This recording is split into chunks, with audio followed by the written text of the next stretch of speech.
Hello, one and all, and welcome to Pit Road Productions this wonderful Saturday afternoon/morning if you're in North America, way into the evening and early morning here in Australia. But we are here at Virginia International Raceway for the next round of the Almeida Racing League Season 5.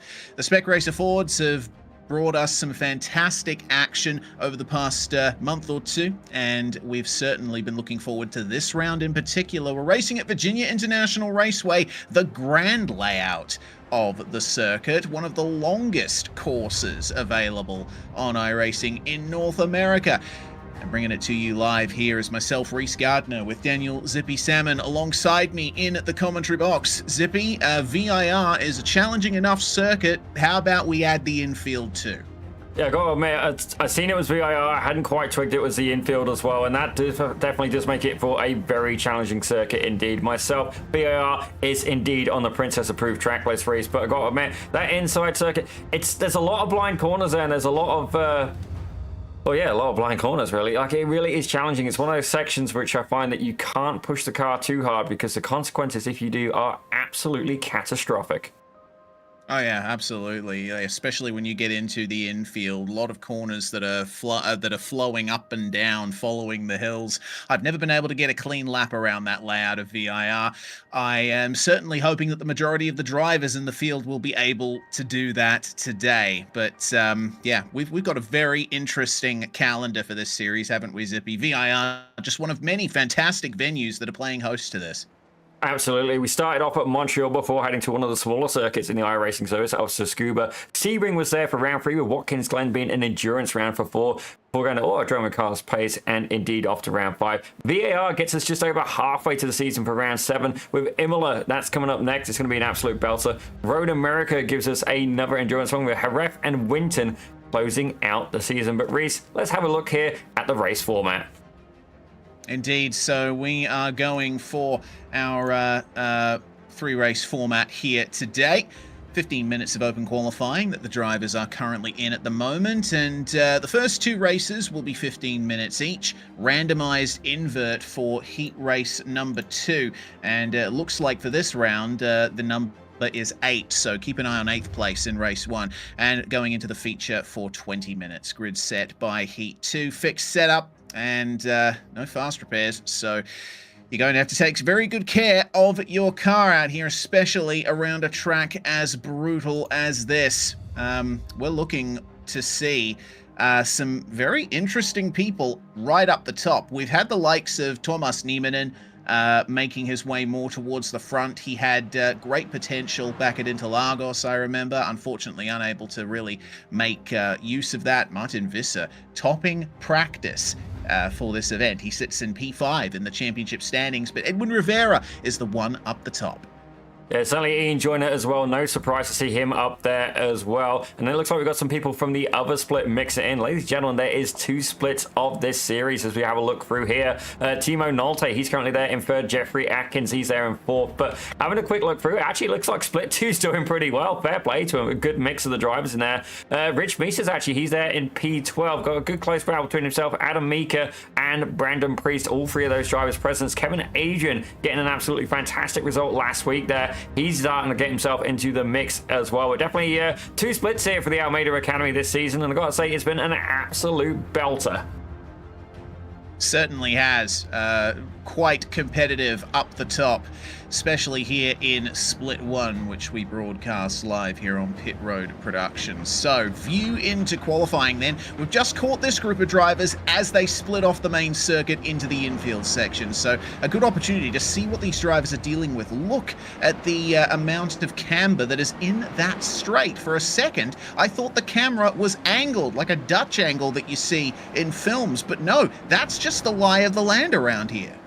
It definitely reminds me a little bit of my local circuit race, Atlantic Motorsport Park. It has a lot in common. We've, I guess, got the Canadian version of this track. You see a little bit of the old pit lane there in the background, but definitely I think it's going to upset a few drivers. Well, I don't know if upset is the right word. Certainly upskill, perhaps, a few of these drivers. Don't get me wrong, we drive multiple tracks. We travel all over the planet, ladies and gentlemen, on the iRacing service. And indeed, that is the beautiful of the interwebs. Excellent use of English there, but... You know, we're going to be Well heading done. into... Thank you, buddy. You know what? The irony is people ask me to speak English, even though the fact I live in Canada, and you just look at them and just give them that quizzical look. But Reese, we're about to get ready for a onboard lap here. And we've got Ilari Arnia, one of the Finland drivers here, who's going to give us that pleasure. All right, hopefully this is a lap that he commits to. It's going to be a long one because a lap around here takes about 2 minutes and 46 seconds. The start-finish stretch, there's the start line right there past pit exit, and Ilariano brings us into turn 1, braking at about the 2 marker on the way into this horseshoe bend. It's very easy to lose the rear end through there, but sticking tight to the inside, usually the fastest way around here in lower powered cars. Run a little bit wide through this left-hander to set up for NASCAR bend. Hit the apex of the curb and use as much of the exit curb as you can immediately on the brakes for the left hook and into the lower S's. This is a very entertaining part of this racetrack. It's flat out in the Spec Racer Ford. Got to make sure not to induce too much understeer though, or your tires will scrub and you'll just go off. Then we move into the climbing S's, this sort of second sequence of flat-out S-bends up the top of the circuit. You pretty much straight line them flat out in these cars. Then there's maybe a lift or a tap of the brakes here into this left-hander that then descends down into the valley before you climb back up for Oak Tree, one of the most legendary corners on the circuit, where right there on the apex there was an oak tree that stood for many years until unfortunately falling over in a storm. Then what would be the long back straight of Madison Avenue is interrupted by a heavy braking zone here for Mr. Arnio. He will brake into this hairpin coming up, which has an official name, apparently, that I cannot repeat on broadcast. It was quite a revelation when I found out what that corner was called. Yes, it does rhyme with itch indeed. Flat out into the infield, and then you negotiate this descending S-bend again. You've got to try and make sure that you're looking after the fronts in this section. It can be very easy to over-push the front end of the car, but you will be rewarded with a solid exit on the way out here. This is the most difficult part, in my opinion. You can barely see where you're turning from inside the car through that little chicane there as it dips down. I think we're going to be seeing a lot of drivers pick up off tracks through there. And then coming up to roller coaster, just keeping it flat out across the top of these hills and cut across this wide bit of tarmac, set up for the braking zone into roller coaster, where we rejoin the main VIR circuit. Get back on the power, maybe balance the brakes, flick it in here to hog pen, and that will be your last challenge for this lap. The only thing left to do is flick up through the gears and wait for the start-finish line to come. That is a lap of the grand layout of Virginia International Raceway, and what a track it is. Yeah, absolutely fantastic job there by Ilari Arnio as well. Definitely, this is not a track that I can indeed drive. Not this layout anyway, but I've got to say, qualifying is looking incredibly close right now. Ian Joyner just 0.2 of a second over Edwin Rivera. Sadek Hammock, he's up there as well, and it gets even closer as we head down from about P3 to about P6. Yes, indeed. It's, for such a long track, there isn't as much of a gulf between the times as I was expecting. Ian Joyner on provisional pole, only, it seems 1.5 tenths ahead of Edwin Rivera. But then there's 6 tenths back to Zdenek Hamak, Thomas Niemanen and Adam Meeker within 2 tenths of him. Philippe Masson just putting in a time there to put himself P10 with 5 minutes to go in this session.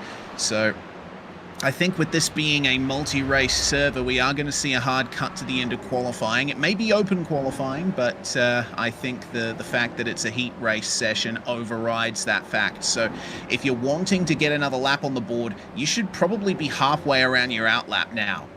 Yeah, definitely, with it being such a long lap, this is definitely the longest lap we've had in the calendar so far. I mean, almost 3 minutes, ladies and gentlemen. It'll certainly be 3 minutes if I was driving it, but it has really kind of shaken up the order a little bit here. We've got Philip Falcon now, the Canadian driver. He's currently leading the oh my gosh, what they call it, the club class. In the club class, he's currently leading that. And don't get me wrong, Yanis Fiafanopoulos is only 2 places behind him, but first time I've seen Philip Falcon taking a pole here for the club. Doing quite well. is Philip Falcon, P7 overall. Quite an impressive performance there, able to put himself again 1.5 tenths ahead of Ilariano, as we see a few drivers going for a spot of lawn mowing. There's a lot of turf here at VIR that does need to be taken care of. Oh goodness, it's the 445 of Jan Jančík that's having some trouble there through the infield. But we'll see. Another time come on the board here for Edwin Rivera, I believe we're on board with. Yes, sir. If not, Zdenek Hamak. So let's see Edwin Rivera come across the line here and see if he can improve on his pole time. Purple in the first sector, and it is a 246.8, looks like, 246.0, my apologies. That is an improvement. It is a new personal best for Edwin in qualifying, but it does not grant him pole. Well, it looks like Joyner's just going to put in an absolute belter as well. He's just managed to push it into the 245.5 region, ladies and gentlemen. As I say that, Yanis Fiapanopoulos has just gone and taken the pole in club class from Philip Falcon. Absolute belter of a lap in the closing stages. Lovely job from Yanis Theophanopoulos. Puts Philip Falcon back to P9 now, with Rich Meesters putting himself in between both of them, 7th, 8th and 9th overall. Bit of juggling outside the top 10. Manfred Flor sets a new personal best, puts himself P11, and Javier Sobrino will move from 20th to 18th with a 249.2. So plenty of activity going on the timesheets at the moment. We just need to wait and see if there's any further improvements to be made by those behind Ian Joyner. We're not going to be seeing anything more from Adam Mika in P5. He's been in the pits for the last 2.5 minutes and does not have an opportunity to get onto the lap again. But Jacques Coetzee has managed to put a big improvement in. He hadn't set a time, but now he's put himself right into P11. Yeah, good lap there by Jacques Coetzee. Good to see him moving his way up. And it's good to see some of the original ARA members back as well. Zoltan Zomator, I remember him in pretty much every season we've done race, and it's great to see him not just back, but currently there in P11 in the Premier Class, P13 overall. It's fair to say we've seen this guy improve. You know, he's definitely got better with the Almeida Academy, and we've seen some really great racing from him as well. Don't get me wrong, I think that you have different kinds of drivers, Reach. You get the people who are blisteringly fast on a qualifying lap. You get the guys who have the racecraft, who will go and run through the grid and absolutely dominate there. But then you get the more the sly foxes, ladies and gentlemen, who will go and absolutely obliterate you should there be a pit stop involved. Yes, indeed. I don't think we will see the opportunity for a pit stop here tonight, but it's worth thinking about for the endurance round coming up at Road America. That is going to be a big factor in the racing today. Big improvement from Stephen Saunders just now, putting himself up to P12 with his first time on the board.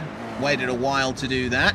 And that basically means that we have everyone having set a time in qualifying now. With 1 minute to go, it's just a case of who's going to be able to get to the line before the timer hits 0.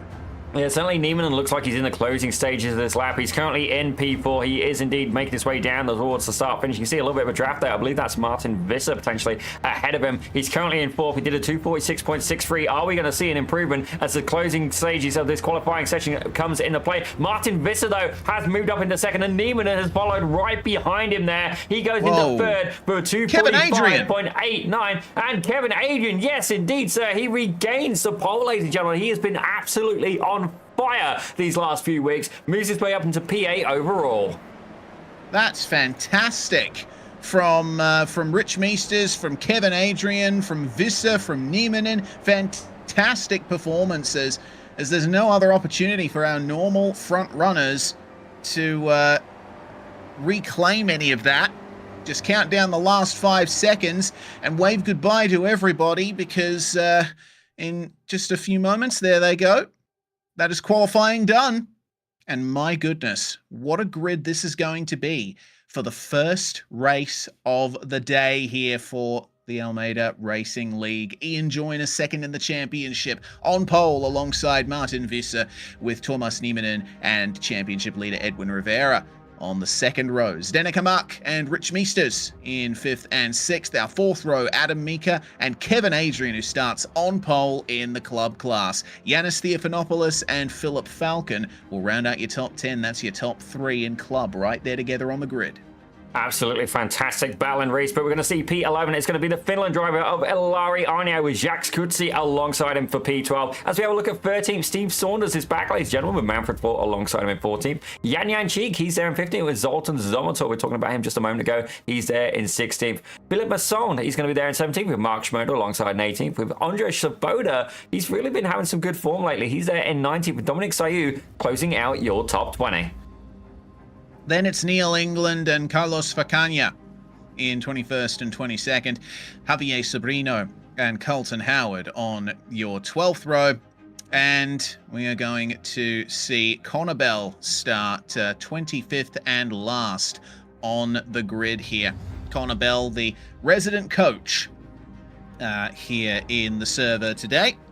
We haven't seen anything from any of our other coaches for this round in particular, but Connor Bell is certainly going to represent them well and try his best to work his way up the field and give the students of the Almeida Racing Academy a chance to practice their defense and racecraft against a pro.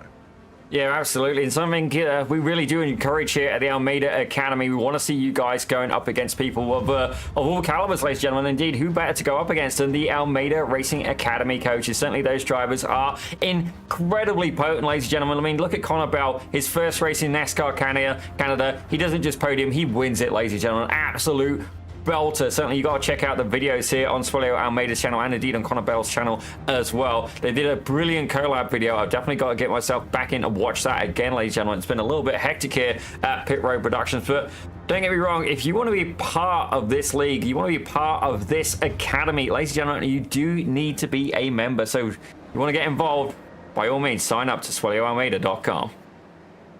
Indeed.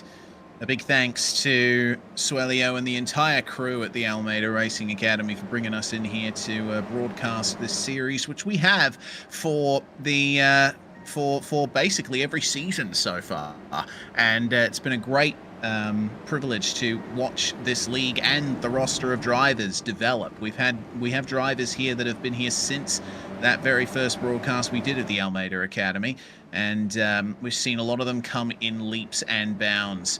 I tell you what, though, the decision to go for a full formation lap around a layout this long, we're going to be here a while.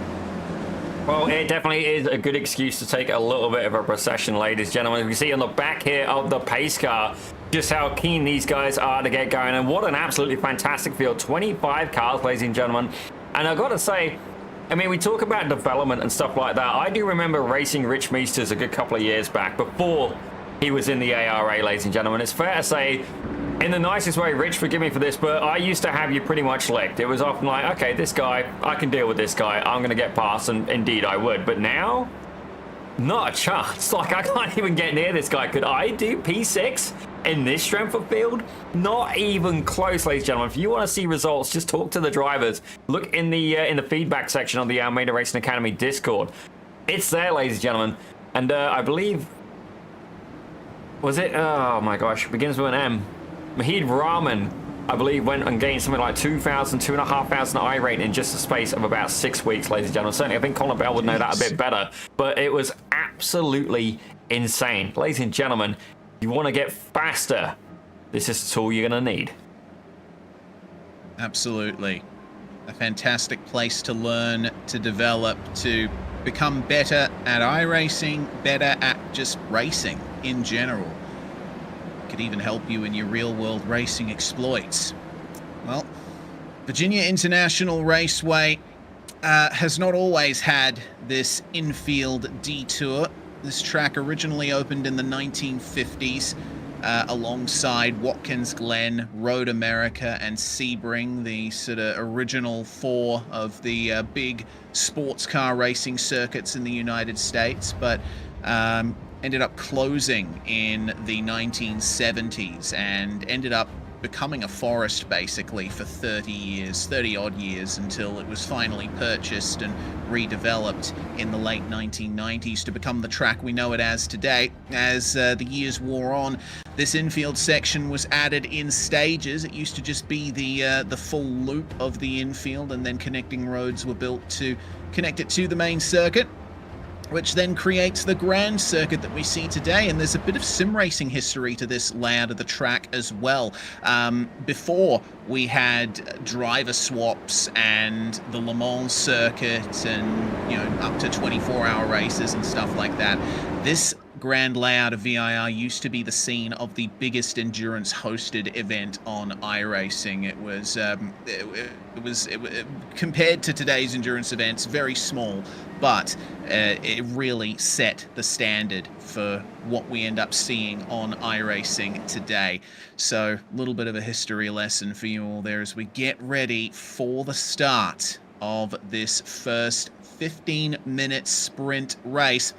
Don't forget, it's the top 8 that get inverted for race 2. So Javier Sobrino is going to want to defend that one. Edwin Rivera is certainly going to want to make sure that he moves his way up to the win. But if he does, he will be starting in 8th place. Let's go then as we get ready for the green flag as it flies, and we are away for race number 1. Ian Joyner immediately moving defensive into the first corner here as Visser sees Edwin Rivera get up the inside of him. Rivera gets into Joyner and then moves into Martin Visser. There is damage to the championship leader's front end already. Yeah, that's definitely not the race start you're looking for. Don't get me wrong, it's a 15-minute race. You've got to get on with it. But now Visser has got himself in the clutches of Rich Mises. You can see him there trying to bide his time a little bit there. And certainly, if you're going to make a pass, that's not going to be the place to do it. That looks like Rivera. It is. Rivera has indeed gone off. Absolutely catastrophic race here at the start for VIR. Edwin Rivera has fallen outside of the top 10 now. This is a disastrous round for our championship leader already. He'll just need to survive to the end, but they're going 3 wide with him further back behind this as Visser then has to make way for Philip Falcon moving through into the club class lead. Adam Mika, meanwhile, is descending further and further down the field here. It's caused quite a crush in the field, and it's really helped out Jan Jančík, who's made his way up from 15th to 10th. Yeah, absolutely belting run from Jančík there, but I've got to say Visser was following a slowdown. Reese, certainly a couple of drivers there picking up yellow flags at the start and absolutely catastrophic in the backfield. But right now, Jacques Kutsi, he's got one view behind him, ladies and gentlemen, and it's Jan Jančík. Jan looks like he's going to try and go for the slipstream, or at least he was. He's got a car right behind him of Edwin Rivera, who we do know has damage. Are we going to see a little bit of lead to tail here? Are we going to see some aggressive moves myself? Look, Jan having to back off there, thought better of it. Fair play to him, but battles happening throughout the field here, and we're only just getting started. Oh my goodness, this is turning into quite the melee further back here. Manfred Floor with a great rear view of this fight between Steven Saunders and Zoltan Zomator. Saunders, the car that moves past the 053 there. And now it's basically follow the leader through this infield section. It's very hard to make passes. Connor Bell may be one of the drivers best placed to do it, being the resident coach and all. But you can see how much you need to compromise your line and how narrow the circuit is in this section. There's practically no chance to find your way past here. Looks like a bit of brake application is necessary to get through that left-hander too. But look at the run that Bell has set up there. He'll move up the inside just in time to see some smoke. I think that might be Jančík. Yeah, Jančík there getting a little bit deep. He's going to have to do a little bit of the lawn mowing there for the groundskeeping there. You can see in there rejoining that there basically ends his hard charging run. But saying that hard charger right now, it's got to be Connor Bell. He's up 10 positions indeed. Suelio Almeida may not be present for this race, but his counterpart is, ladies and gentlemen, Connor Bell, the coach. He started at the back of the field in 25th place, already up to P15 and trying to make a move here. He's got Zoltan Zomator ahead. He's got Mark Schmurder alongside him. Schmurder is absolutely giving the coach a run for his money. It is indeed going to be apprentice versus master who will emerge victorious as Connor Bell now starts on the attack of Zoltan Zomator. Yes, indeed. Setting up into NASCAR Bend, taking a slightly wider entry and carrying more speed at the apex, but Zomator parks it on that apex and forces Bell to go the long way around at left hook. And he manages to sneak up the inside there, uses the curb to rotate the car, and he is through into 14th. Very nicely set up there by the number 25.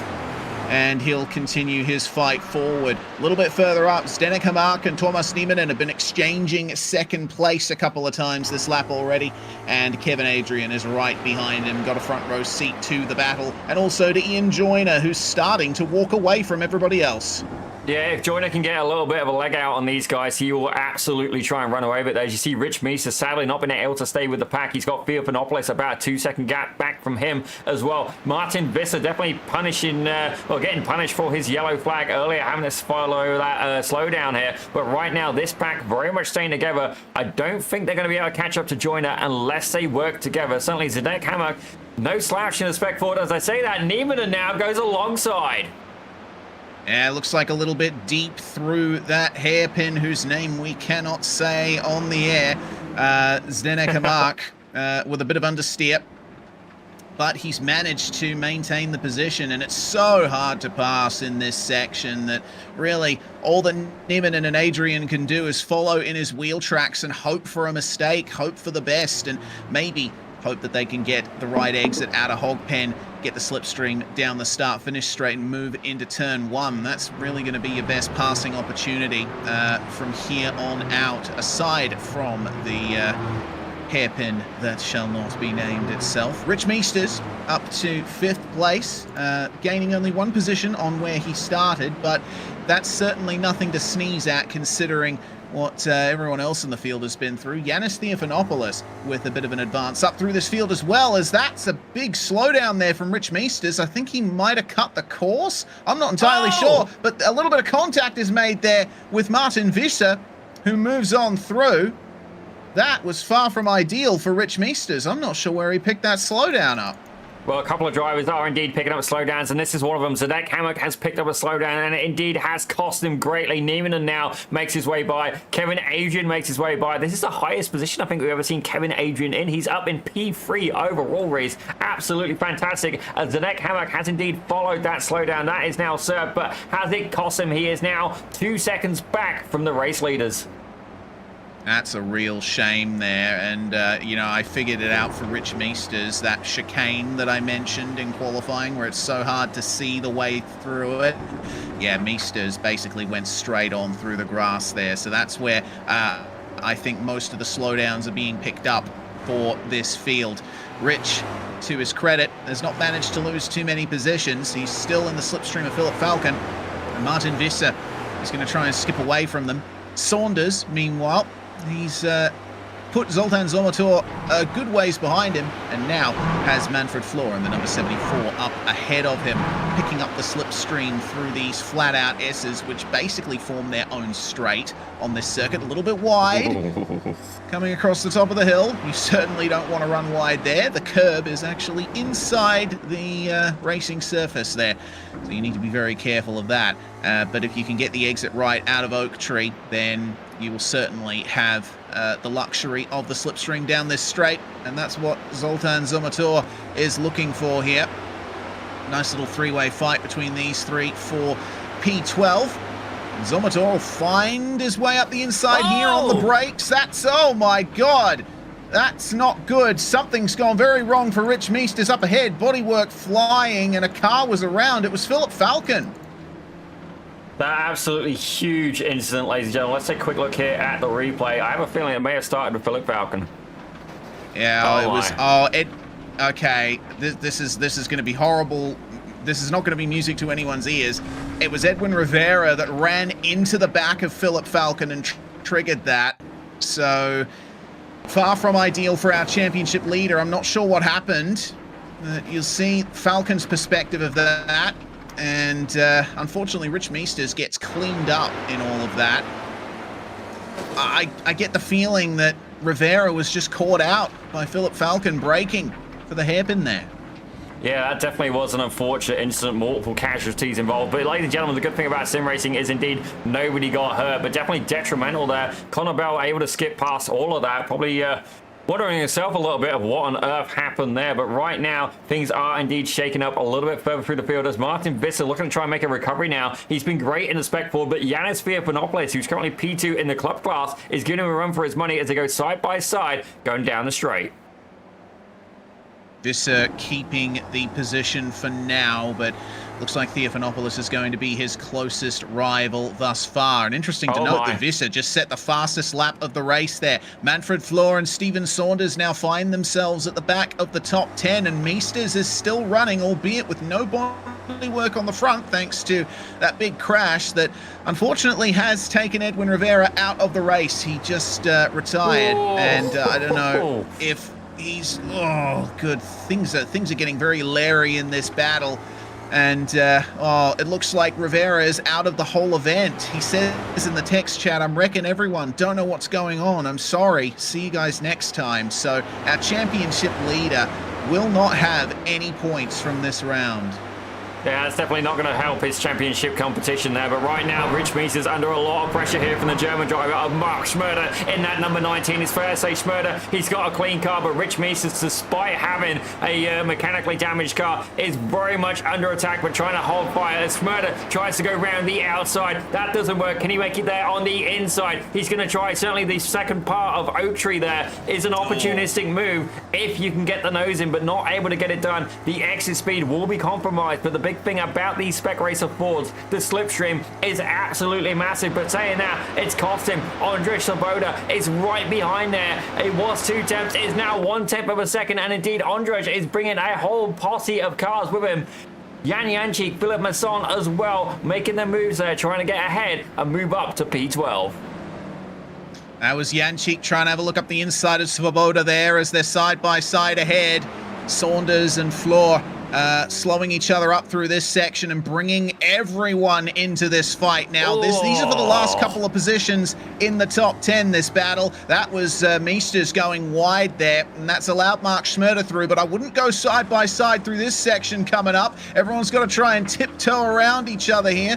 Doesn't look like any of them have gotten into the grass and picked up a slowdown, which is good to see, but man, it is an absolute parade of cars here. And the thing that hurts the most for these guys is they're battling for 9th. Pole position for race 2 is going to be 8th place.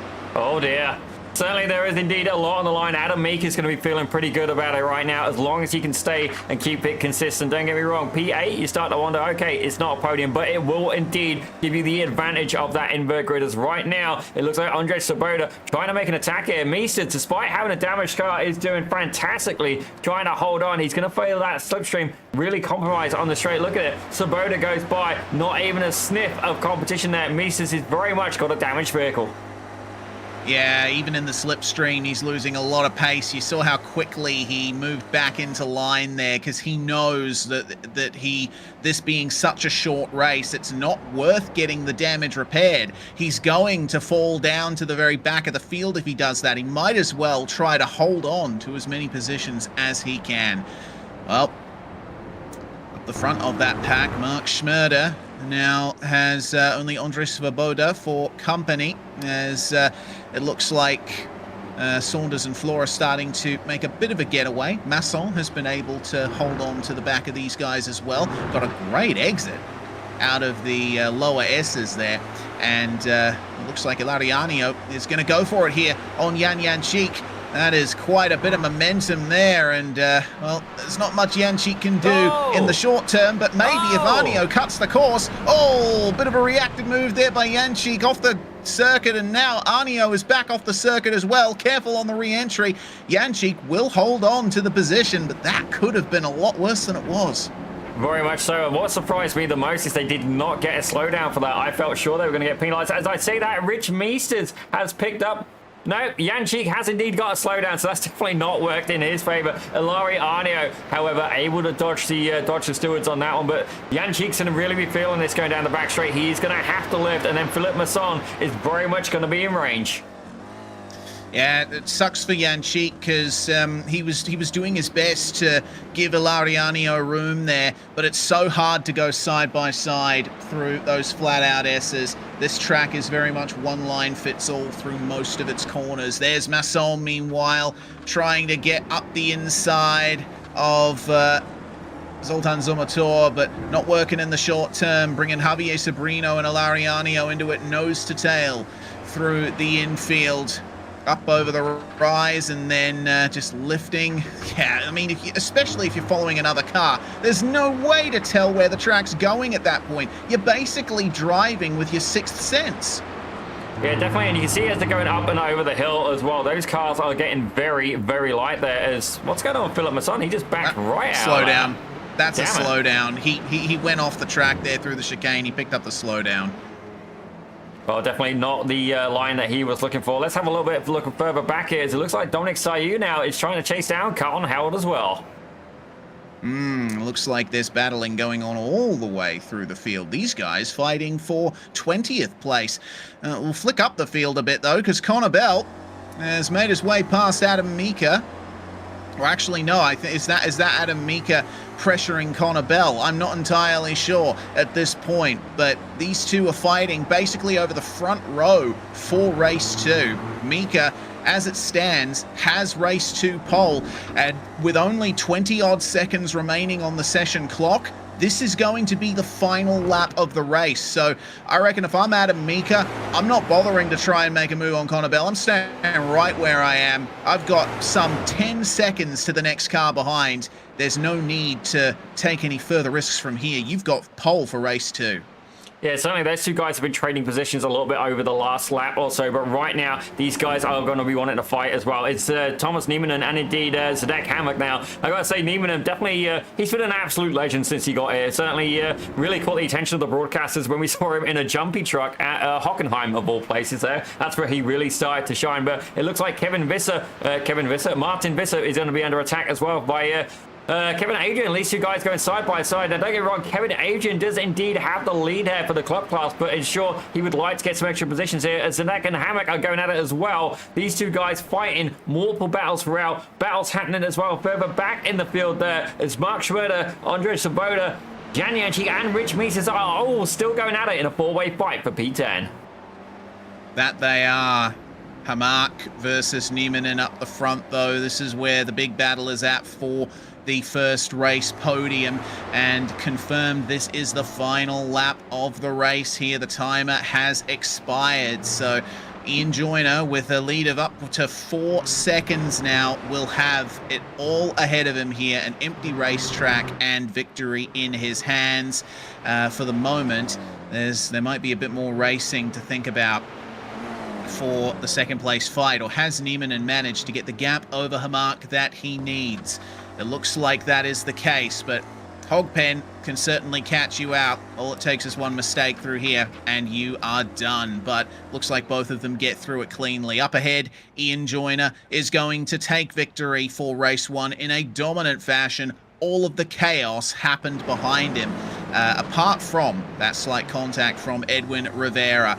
Well, back to the battle for 9th place, and now that I'm thinking about it, if Connor Bell disqualifies himself before the session goes official, he finishes 7th. That's going to move everyone behind him up 1 position, so potentially Mark Schroeder might be our race 2 pole sitter. We'll have to wait and see on that one, or will it be Manfred Floor, who slipstreams past him down the start-finish straight, picking up a little side draft on the way there too, but I think he got it. That was so... Yeah, he did. Oh my goodness, that was 400ths of a second or so in between all of them. Jančík. Oh, wow.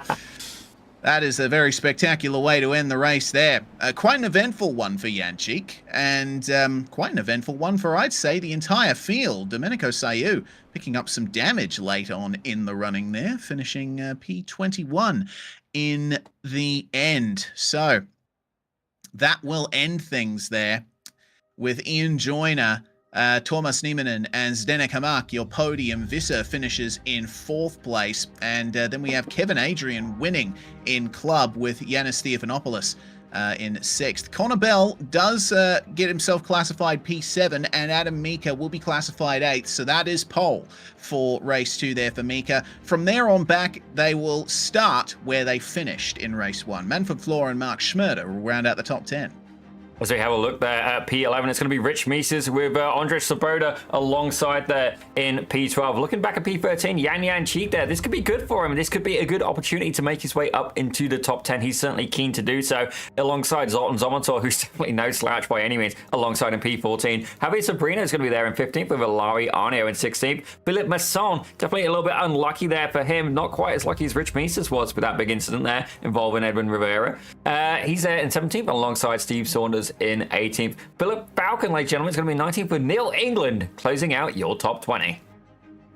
And Domenico Sayu will start in 21st alongside Carlton Howard, with Carlos Facagna and Jacques Coetzee rounding out our 24 cars that we'll take to the start. Edwin Rivera already out for the rest of the event. So that's really unfortunate that we won't see Edwin try to make a charge up through the field here. But regardless, this is going to be another interesting race with Adam Mika starting off the pole. Connor Bell has given himself an end-of-line penalty, so he will move to the back. That is going to promote Zdenek Hamak up to P2, and Yanis Theophanopoulos will start P3 alongside Ian Joyner. So let's see then what we're going to go through in this one. Actually, Joyner should be down in 8th. I'm not sure if that penalty that Bell gave himself has messed up the field order a little bit. That's interesting. Yeah, certainly. I'm glad I'm not in control of. Well, I'm glad I'm not race control recently. That's a bit too much going on for me, and just make me remember the wonderful Mo Una, ladies and gentlemen, who was very kind enough to bring us a dirt racing series at one point, in which we very much did enjoy, and I did very much have even more sympathy for race control on that occasion. Certainly, if you're looking to get your league broadcast, ladies and gentlemen, reach out to us here at Pit Road Productions. We would be very much happy to have you on board. That we would. Got quite a schedule through the week, but always looking to add more shows. So get in contact and we'll see what we can do for you. Well, we're going to be in it for the long haul once again here, Zippy. Another full formation lap, and we're going to be sitting here for a while. So I guess let's think about big gainers and big losers in the first race. I think Javier Sabrino was one of the hardest chargers in race 1. Started in 23rd, finished 15th in the end. And outside of that, Ilariano is looking for a bit more out of this. Started 11th and finished 16th in the first race. Yan Cheek was as high as 10th at one point in race 1, but only ended up gaining 2 positions from his starting place of 15th. So those are drivers that I'm going to be watching, see how they go here in the second race. Yeah, that's fair. I've got to be honest, I think Yan Cheek, he's having a good form here today, Reese, and I think as long as he can keep himself cool, calm, and collected, this could be a good result for him. Keep an eye through the field. Kevin Adrian is showing that he is not taken to the grid.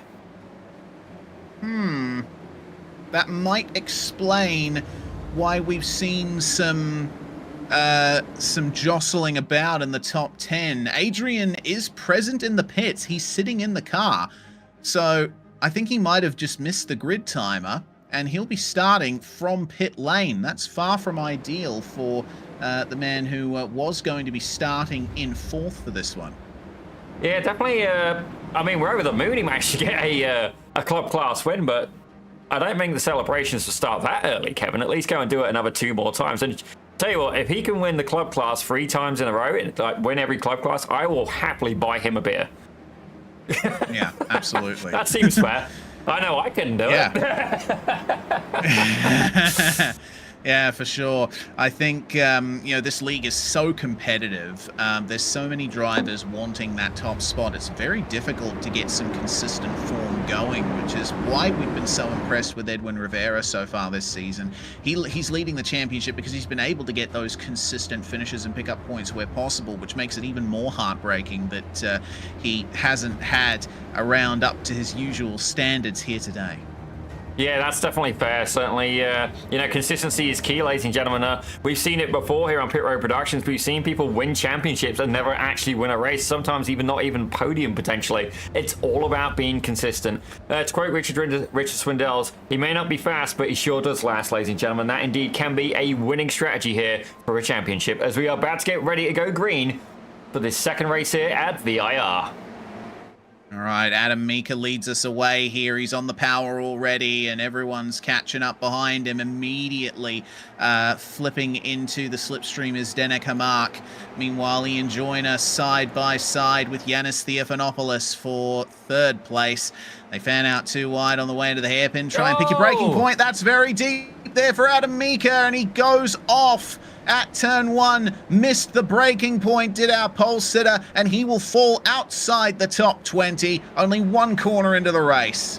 Yeah, that's definitely not what he had in mind, but bad news here for Kevin Adrian. It is showing him as a lap down, ladies and gentlemen, which honestly, that seems a little harsh almost. Like, he didn't do that. If he started from the pits, I don't know why he would be a lap down. It seems... yeah, I mean, my timing is showing him as on the lead lap, so that might... Yeah, it might sort itself out when they cross the line to start lap 2. We'll have to wait and see on that. But Zdenek Hamak has taken advantage and skipped away to a lead of 3/4 of a second at the moment. Martin Visser, meanwhile, behind Yanis Theophanopoulos. All those guys trying to latch onto the back of Ian Joyner and hopefully join, so to speak, the podium positions. Mark Schmerder, meanwhile, pushing a little hard there over the crest of the hill, but maintaining the spot. Oh, has he gotten a slowdown, or is that... Oh, okay, that is way out in the weeds for Carlton Howard, who started up the back already. Was this contact? Yan Cheek. Oh, okay. He actually managed to hold on to that one. That was impressive there from Yan Cheek. Something happening there to Carlton Howard. Neil England getting spat off the circuit as well. I'm not sure who it was those two made contact with there. Well, it was a dark blue car.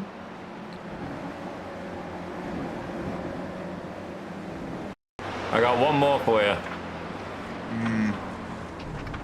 Fair play to Jack Coatsey. He just literally just tried to dodge all of that, and it really was a case of just how much can you dodge. But Rich Meester's something's happening with him as well. He's serving a yellow flag and is down 4 positions as well. Let's go and check in a little bit further up the grid, though. Zoltan Zomator is indeed going out to a battle here with Yan Yanchi. They've got a good bit of a gap behind him to Javier Sobrino. He's currently leading another pack with himself, Steve Saunders and Connor Bell in hot pursuit. Mark Schmerder not that far back with Ilariano and indeed Manfred Floor. All of these guys trying to form one big massive train. If they can stay together, they can indeed stay in contention, as Ian Joyner has gone and taken the race lead. Certainly has. To the front again for the winner of race 1. I went back to check that incident one more time, and it looks like it was Philippe Masson who was the dark blue car involved in that. But Carlton Howard was ultimately the one who caused that incident. He was the one who made the contact in the first place. Unfortunately, that's resulted in Neil England retiring from the race. Ian Joyner, then, under pressure from Zdenek Hamak. As Mark Schmerder pulls into the pits, he ended up getting a black flag on lap 1, potentially for passing too early before the start-finish line. Not entirely sure how he picked that up. Maybe he exceeded the incident limit on lap 1, which I guess isn't too far-fetched for how chaotic that first lap was. Ooh. Steve Saunders getting into the top 10 and managing to just hold off the advances of Javier Sobrino, who's continuing his climb up through this field that started all the way back in race 1. Yeah, fair play to him, but now he's going to have another competition here. It's going to be Ilari Arneo looking to try and make his move up there. As I say that, it looks like Manfred Floor's getting in the action as well. Yeah, because Ilari Arneo is serving a slowdown, ladies and gentlemen. This is going to absolutely be detrimental. You can already see there, 1 position, 2 position. It's going to be 3 positions, ladies and gentlemen. No, he is back on the gas. He's going to try and hold on, but the thing is with the iRacing slowdowns, it doesn't care where you are on the track. You have to serve that time and serve it properly. Absolutely catastrophic here. As you see here, Jan Yanchi going side by side here with Andre Saboda and Zoltan Zomator in hot pursuit. Looks like Yanchik made that move around the outside of Oak Tree to get into 6th, and Zomator door closed. Not entirely sure. Yeah, not entirely sure which way to go there on Andre Svoboda.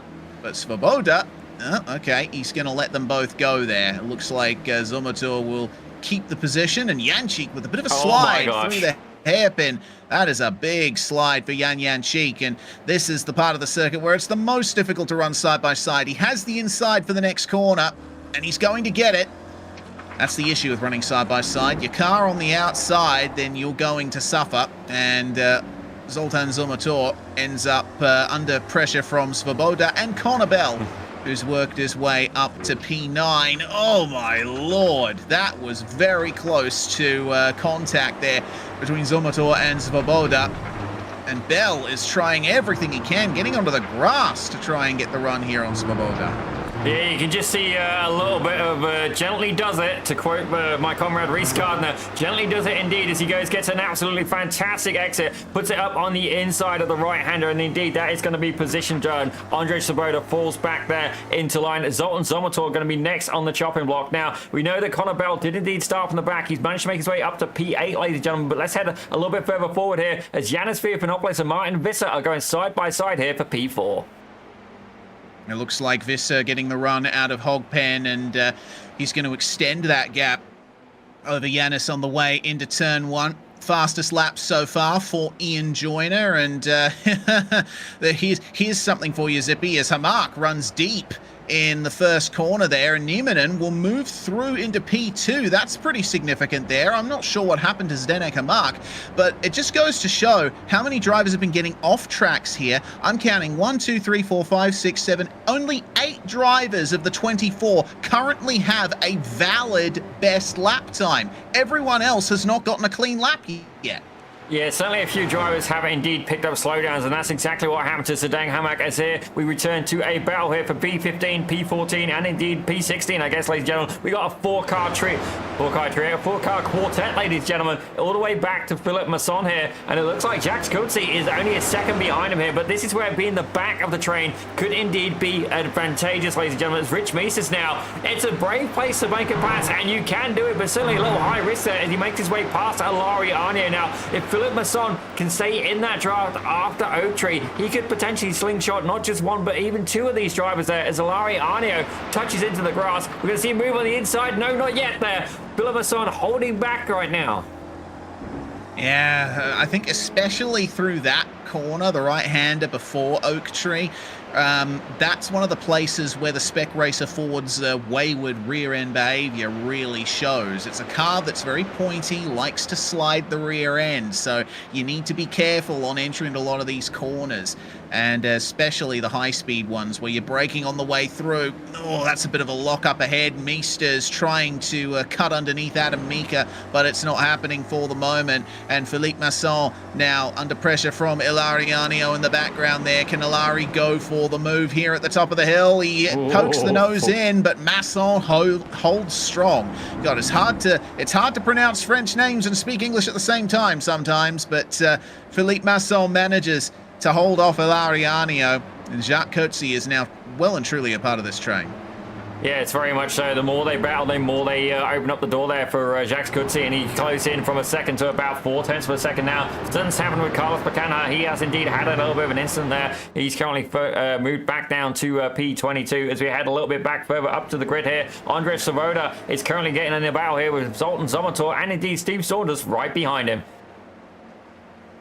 Battle for the back half of the top 10. Zomotor leading the train here. Yan Yanchik and Connor Bell up ahead. That's off the circuit there for, I think that's Manfred Floor. And now Javier Sobrino will see an opportunity arise here at turn 1. Let's see what he can do. Isn't able to close the gap for turn 1, but they're going 3 wide for P8. And that's going to be Saunders winning the fight into turn 1. Zomotor up the inside of Svoboda, and the cutback there, as that's Saunders that ran wide there. He's fallen right back behind them. That's all it takes. You push a little bit too hard through these corners, and the rest of them are going to get you. Yeah, the grip definitely not evenly balanced across the whole surface of the track, ladies and gentlemen. There is parts that have definitely got a little bit more rubber down, and these drivers are able to get a bit more grip, a bit more traction there. But Steve Saunders is very much in this battle still. The UK driver, ladies and gentlemen, he's currently there in P10. He's up 8 positions from where he started. And if we got that invert grid again, do we have an invert for the last one, Reese?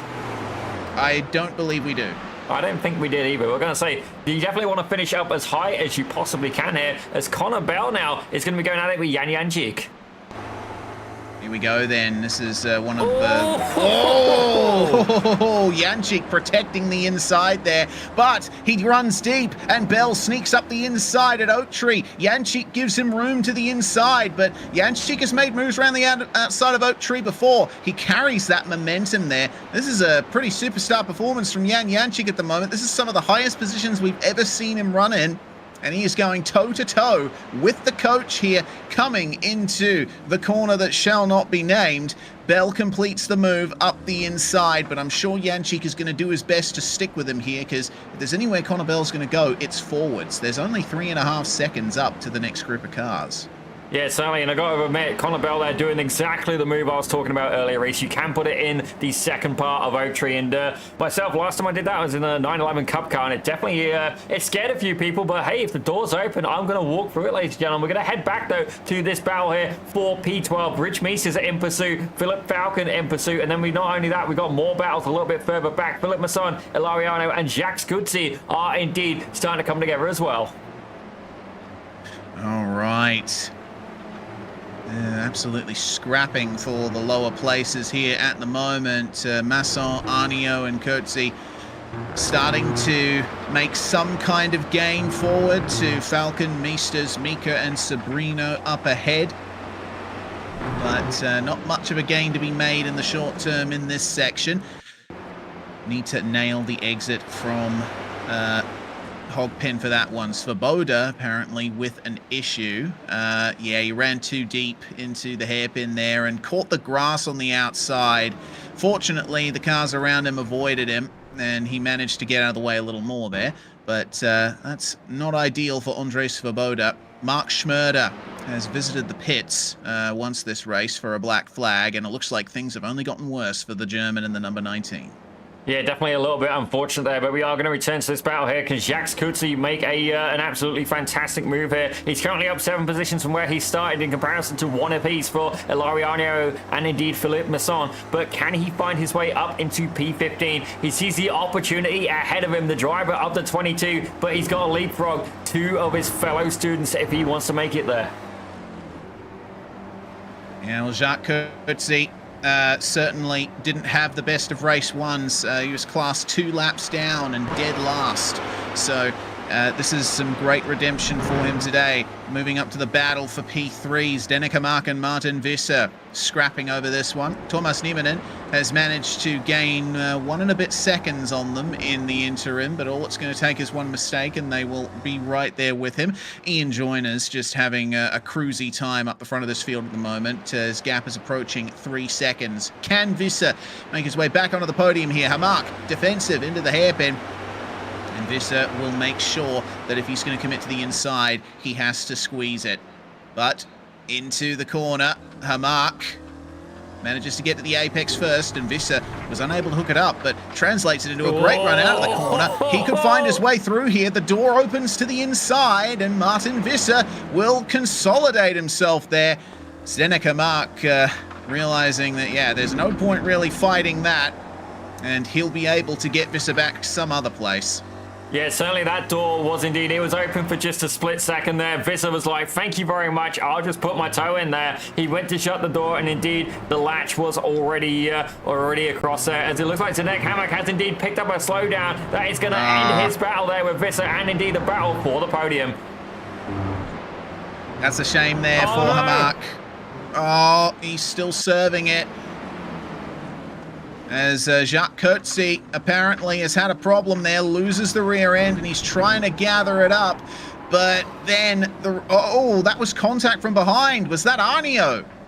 I do believe it would have been Reese. Certainly that is not what he had in mind. You can see there, a fair play to him. He held on to that for a little while. I know I certainly couldn't keep control of a spec forward when it gets into that kind of shape, but that's absolutely been detrimental there to Zdeněk Hamak. Yanis Fiapanopoulos now has made his way by, and Connor Bell very much in pursuit as well as we go to the closing stages of this race. Yep, 1 minute remaining on the clock. This will be the final lap of the race. And Connor Bell will go toe-to-toe with Zdeněk Hamak here. Hamak, though, has the inside out of turn 1. but Bell has set up moves before in this exact fashion here. A little bit narrower into NASCAR bend for Hamak. Bell carries a little more momentum. This time, though, he can't get alongside before left hook. He's going to have to wait for a move through the climbing S's, and he might see two positions beckoning from here, because Yanis Theophanopoulos is there with no slipstream ahead. So this is going to get quite cramped between these three. Yeah, certainly you look behind here from the car of the Yanis Theophanopoulos. You can see there these two guys are going side by side, wheel to wheel, driver to driver. Indeed, it's going to be the student versus the master, ladies and gentlemen. And Connor Bell has got in there by a nose, ladies and gentlemen. A clean car at that, as it looks like he's got the move done. And is now not only that, chasing for Yanis Theophanopoulos to make his way up into P4. Are we going to see another move on the inside of Oaktree at the end? No, not quite, but he does indeed stay very much in pursuit. He's in the slipstream, but Zdenek Hammock, this could be an opportunity for him as well with the slipstream in play. All right, if he can get ahead into the hairpin, he'll be able to hold on to that position the whole way through the infield. Look at the run from Zdenek Hammock. He will have the nose ahead into the hairpin, but up the inside for Connor Bell. He'll get to the apex first, and he'll almost push Hammock wide, gets caught up on the curb, instantly gets on the brakes to arrest momentum there. That's going to be battle over for Zdenek Hammock, and he will almost be passed by Jan Jančík for 6th place. Actually, he will be. Jančík is back up into 6th place and manages to consolidate it there in the infield. Jančík keeping it very clean this race, and it's paying off for him. But now Connor Bell sees a potential podium with Martin Visser still holding on to it. They've left Theophanopoulos behind. And for the moment, there is just another couple of braking zones here into some pretty high-speed corners, it has to be said. Up front, though, Ian Joyner looking to take victory, and Bell doing the move he's done so many times before, but this time Martin Visser is ready for it, and he fights back. Bell might be able to sneak up the inside out of Oaktree, but he'll have to unsettle Visser somehow. That is wide there for Visser, all over the curb for Bell, and he has the inside. Joyner's going to take victory up ahead, but it is side by side for the last spot on the podium. Can Connor Bell sneak ahead of Martin Visser? He certainly can, but the side draft might come in, and Visser might fight back. No, he misses out by just half a car length there, and that was 1/100th of a second between Bell and Visser for 3rd place. Jančík defends from Zdenek Hammock and finishes 6th in the end. A great run up through the field for him, and it's Javier Sobrino finishing just ahead of the recovering Philip Falcon there for 12th and 13th. Can Jacques Coetzee find anything here? Kevin Adrian, who started from the pits, has nothing in a straight line. Can Coetzee sneak past him before the start-finish line? No. Oh, man, that was some close. That was some close. Martin Visser there having to fall back a little bit there. He served a slowdown right at the end, and that really realistically brought Connor Bell into it, and has cost him heavily, ladies and gentlemen. That's cost him a podium, but what an absolutely fantastic race. Yeah, that was eventful. Really enjoyed that one. Battles everywhere you look, just except for up the front, really. Ian Joyner wins by 2.5 seconds over Thomas Niemanen, and then it was another 5 and a bit seconds back to Connor Bell, who finished in P3. Martin Visser will finish in 4th, with Yanis Theophanopoulos rounding out your top 5. Jan Jančík with some big gains from 13th up to 6th, and Zdenek Hammock fell behind him on the final lap. Steven Saunders up 10 places to finish in 8th. Very impressive run. Zoltan Zumator into 9th, and Manfred Flohr rounding out your top 10. As we have a look there at P11, it's going to be Adam Meeker, the pole sitter for race 2. He fell back a little bit there with Javier Sobrino in P12. Philip Falcon took 13th with Philippe Masson in 14th. Rich Meesters there in 15th with Dominic Sayu in 16th. And Larry Arneo closely behind in 17th. Andrei Svoboda, he started off so incredibly potent, ladies and gentlemen. Certainly VIR has not been kind to him. He's there in 18th with Kevin Adrian, the big mystery of the day. He's there in 19th with Jacques Coetzee, rounding out your top 20. In 21st, it was Carlos Facania, and then Mark Schmerder, having visited the pits and unfortunately falling by the wayside later on, has to settle for 22nd. Our last finisher was Carlton Howard. Our sole retirement, Neil England, who was involved in that incident with Howard and Masson early on in the race. Well, time for warm-up, time for a 5-minute break and a breather, but first, a word from Swellio. If you're a racing driver and you want to reach an advanced level, there's a faster and easier way to become competitive. I've gone from this to this in 5 years. Now, we've created the perfect free driver development guide to help you understand the right order of racing skills to develop if you want to become a competitive driver as quickly as possible. This guide was made after 3,000 hours of combined high-level coaching.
Well, ladies and gentlemen, Reese Gardner is indeed, he is a man, and he does indeed have to sneeze, so we'll forgive him for that. But Connor, I gotta say, definitely some absolutely beautiful moods here. Mood as well. Beautiful moves. But one thing we are noticing so far from the first two races is that a lot of drivers are picking up slowdowns and indeed off tracks. Can you tell us a little bit about that?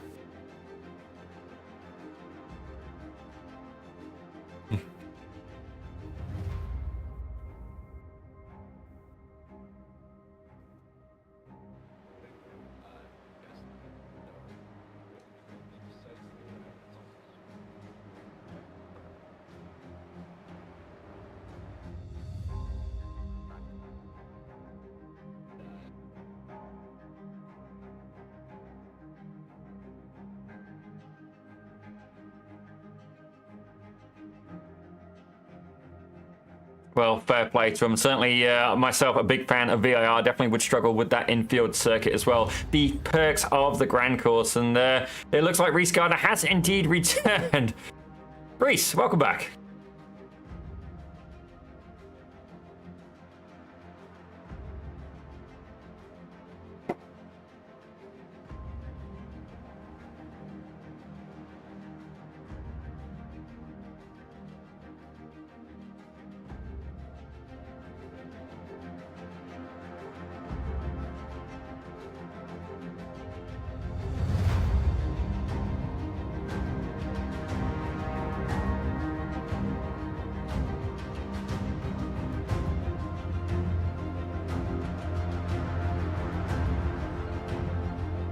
Decided whether I want to start from the back or fight with Ian and Thomas, so I got about 20 seconds to make the call here.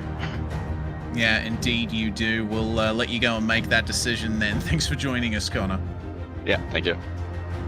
Connor Bell there, coach at the Almeida Racing Academy, and certainly providing us some great entertainment, scything his way up through the field twice tonight. Will he do it a second time? Remains to be seen whether or not he'll give Ian Joyner the hard race that he's been missing so far tonight. Joyner has been the class of the field thus far.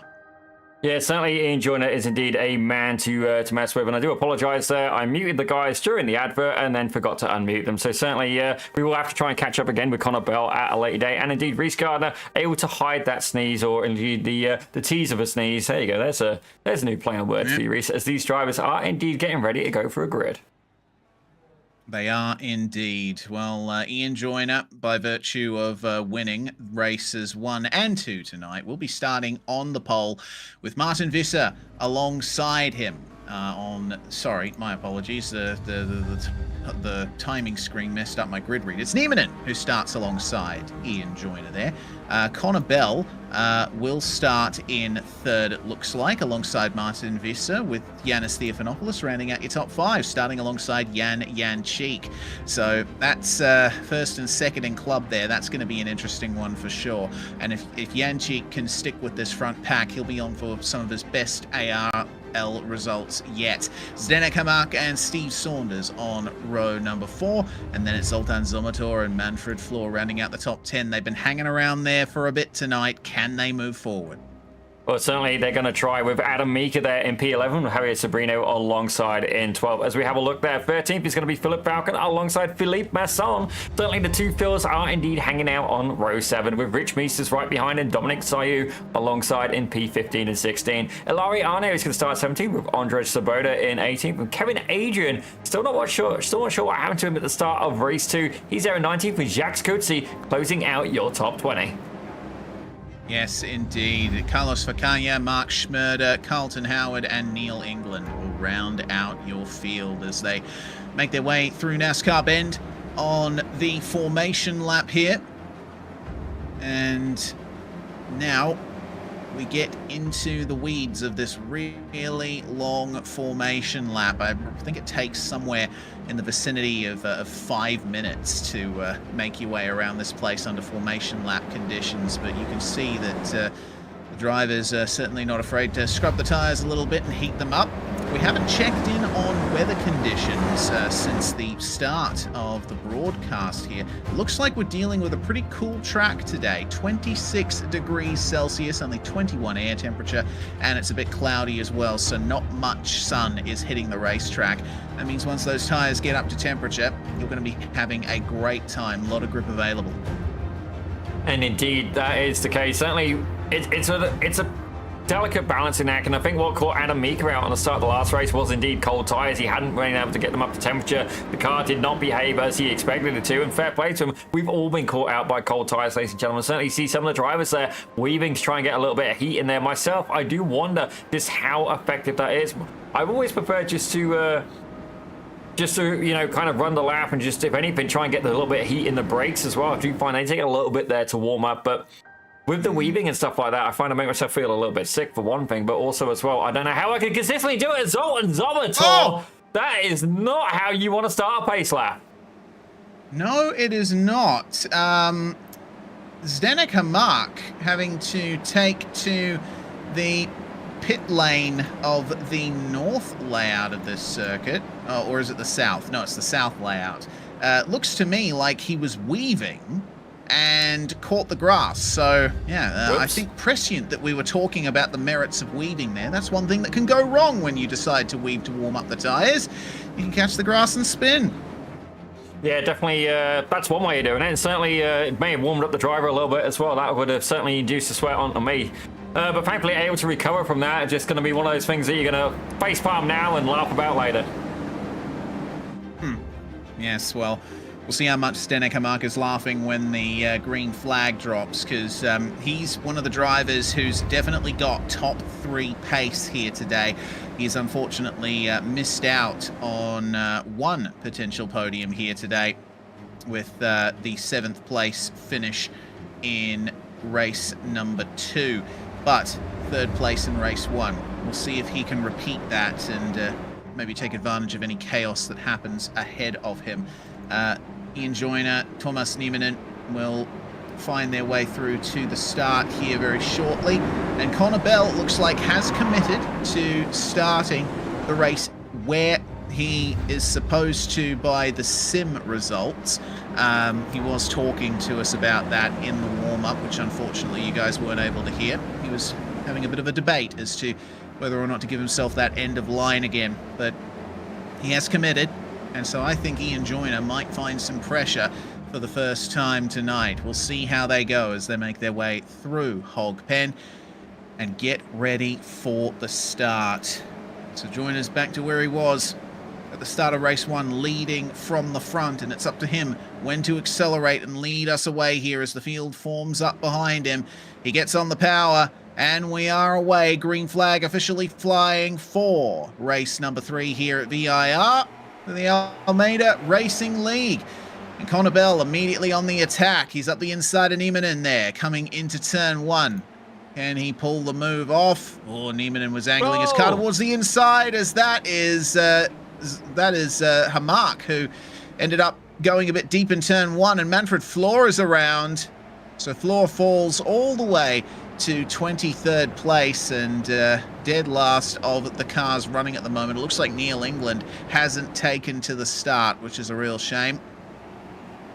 Martin Visser will see Yanis Theophanopoulos, his rival for this event, very close to him, and Ian Joyner with the gold car of Connor Bell right behind. Yeah, it's definitely a view that you do not want, but Zdeněk Hamak has indeed not picked up a yellow flag, but indeed Zoltan Zomotor has. He's got a slowdown, as does Philippe Masson and Ilariano right now. You can see them on the timing tower on the left of your screen. Picking up some off tracks there in the first lap of the race. Adam Mika up to P10, Javier Sobrino gaining a spot as well up to P11.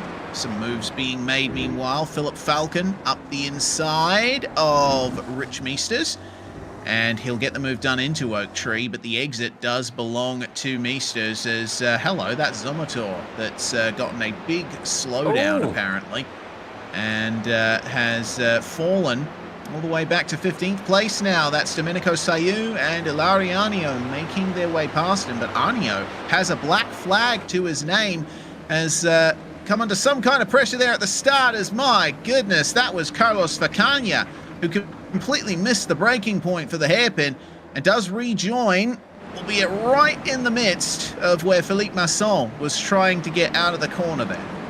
Yeah, definitely unfortunate now, as it looks like we got another driver picked up a slowdown. It's going to be Adam Mika. Ladies and gentlemen, these guys are not just racing each other, they are indeed racing the track, ladies and gentlemen, and it's fair to say the track is taking prisoners. But right now, let's check in back with the lead. We've got a 5-car pack. It looks like Yanis Theophanopoulos has dropped back 1.4 seconds. Jan Janchik another 1.2 behind him, but the lead pack is indeed going to be getting spicy, ladies and gentlemen. We've got Ian Joyner, Connor Bell, Niemanen, and indeed Martin Visser and Zdeněk Hamak all fighting for the top spot of the podium. Yeah, this is fantastic, this fight here. Connor Bell, I think, is just backing off a little bit behind Ian Joyner. He doesn't want to jet away with the lead here. And it looks like he's actually made a couple of mistakes there in the final sector. That's going to give Thomas Niemanen the chance to move past him into turn 1, but he's got the outside line, which isn't exactly where you want to be. He'll be hoping to pressure Bell into braking a bit too late and running deep. Bell brakes a tiny bit later, carries more speed through the corner, but gets the rotation nicely. And have a look at that from Martin Visser. He has managed to find some room on the inside there. Try and move past Niemanen, but it's not going to happen easily. Zdeněk Hamak sees the door open for him coming out of NASCAR Bend, but not enough momentum to commit into left hook.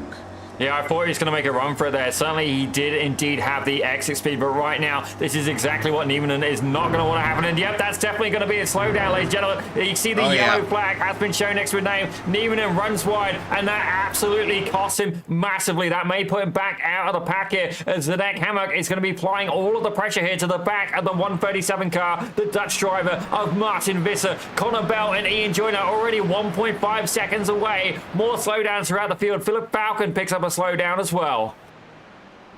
That's not ideal, as it looks like Bell's going for it on Joyner. Moves past into Oak Tree, but Joyner manages to nail the exit and pass him right back on the way down the straight here. This is a fantastic fight between these two. The more they battle, the more of a chance Visser and Hamak get to regain their spots here.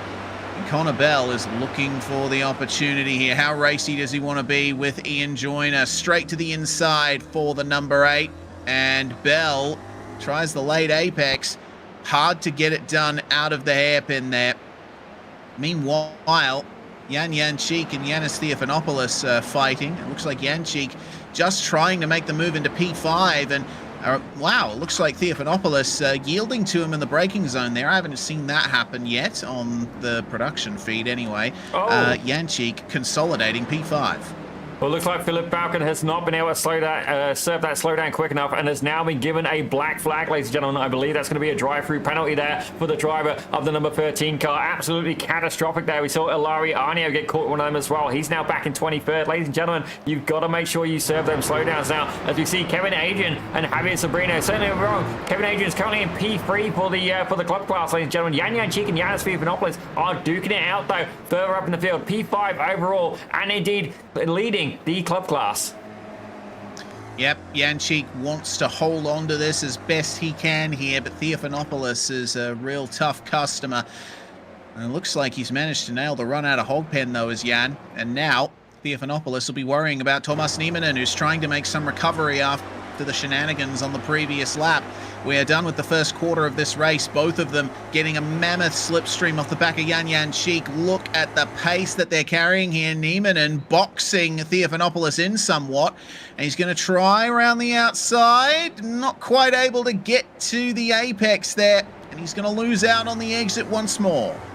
Yeah, certainly the spec racer for the draft is absolutely massive. And, oh, that's contact there. Theophanopoulos gets a little bit of a shunt there from Nieminen and it goes off the track. Steve Saunders makes his way by. Rich Mises makes his way by. Kevin Adrian as well. And it looks like Javier Sabrino. Yep, he goes up on the inside. Theophanopoulos absolutely catastrophically falling through the order.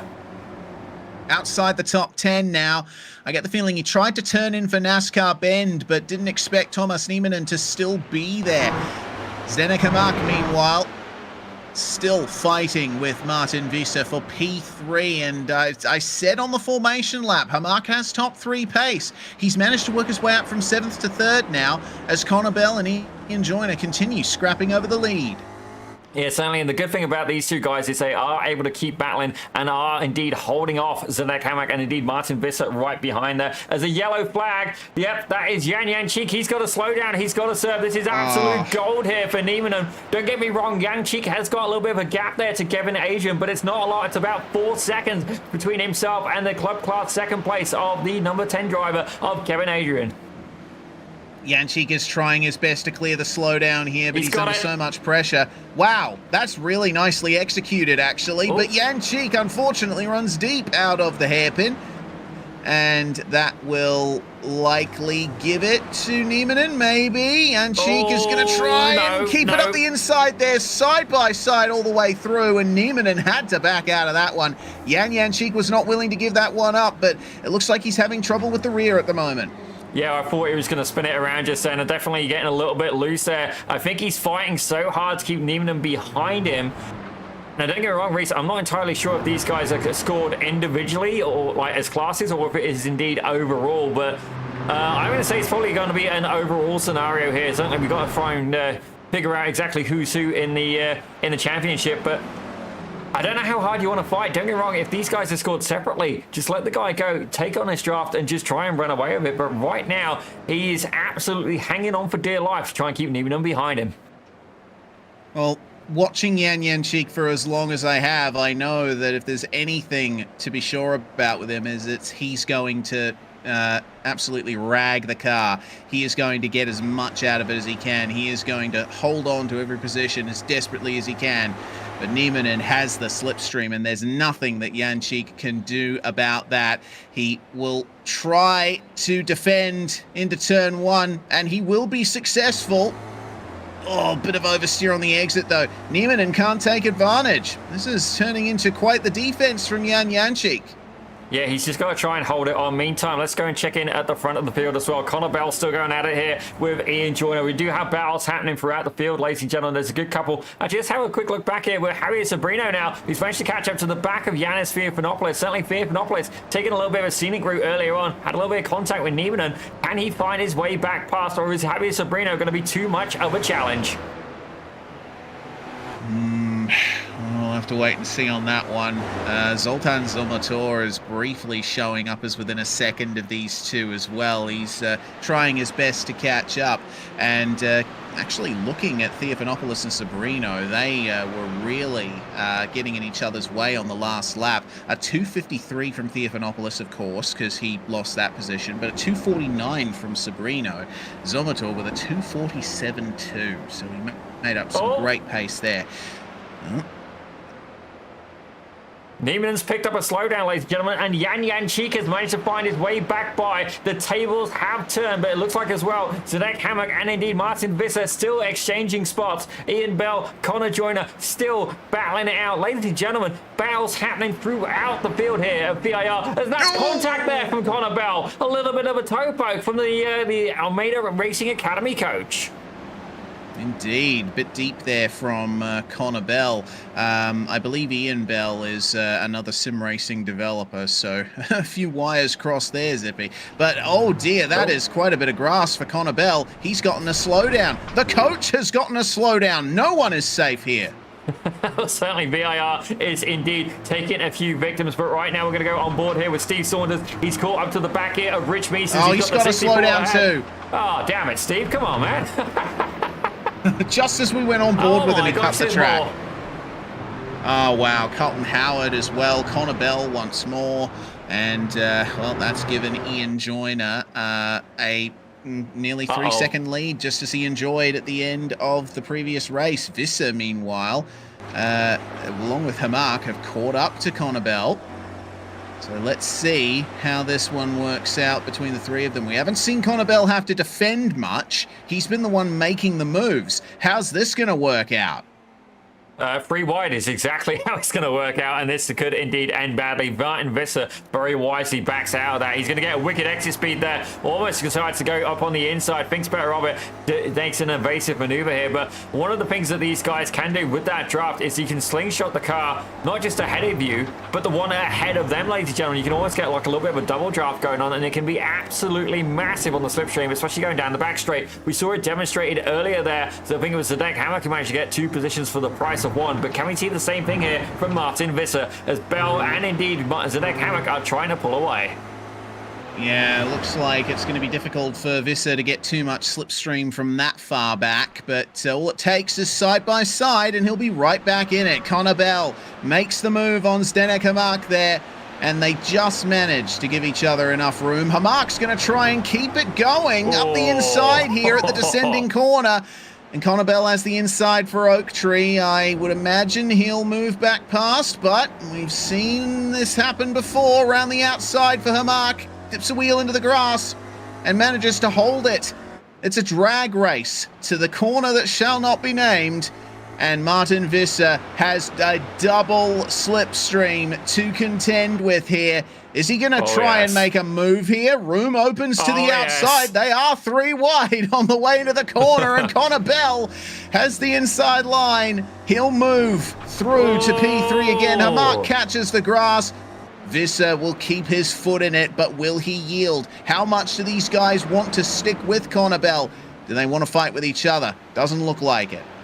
Yeah, certainly that part of the track you really can't. It's not so much that can you push it, it's can you stay held on. Certainly there is not a lot of traction left there as these guys are indeed spicing up. Visser just 0.2 of a second behind, and it looks like we head further back. Niemann and Yan Cheek are still indeed going at it as well. Kevin Adrian, he's got Rich Meese right in his rear mirror as well. Steve Saunders applying pressure here to the back of Yanis Theophanopoulos. Battles everywhere as Mark Schroeder very briefly picks up a slowdown. Yeah, that he does. Well, Theophanopoulos and Saunders, both drivers that have fallen down a bit from where they started. They'll ideally want a few things to happen ahead of them. And for the moment, Saunders trying his best to consolidate that position in the top 10.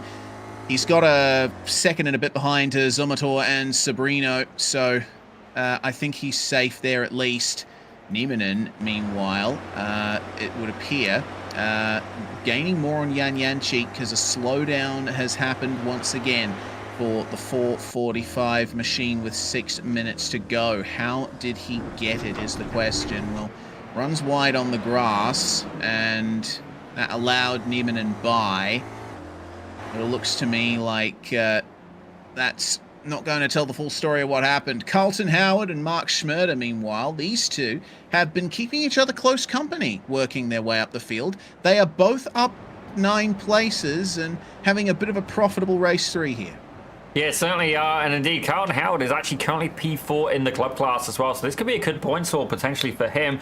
And definitely some good competition there. But as we check in multiple places, it does look like Connor Bell and indeed Zdeněk Hamák are still going to be going at it. Ian Joyner pulled that gap away to 3.6 seconds. If these guys want to catch up, they are going to have to work together. Now, this has been a very popular discussion is, can you bump draft? Is that the way, or is it indeed better to try and leapfrog? Now, the backstretch here at VIR as Connor Bell there, what a slide, getting a little bit of heat in them tires there, but the backstretch just here is indeed you are better to leapfrog. You just have to cooperate if you're going to do it.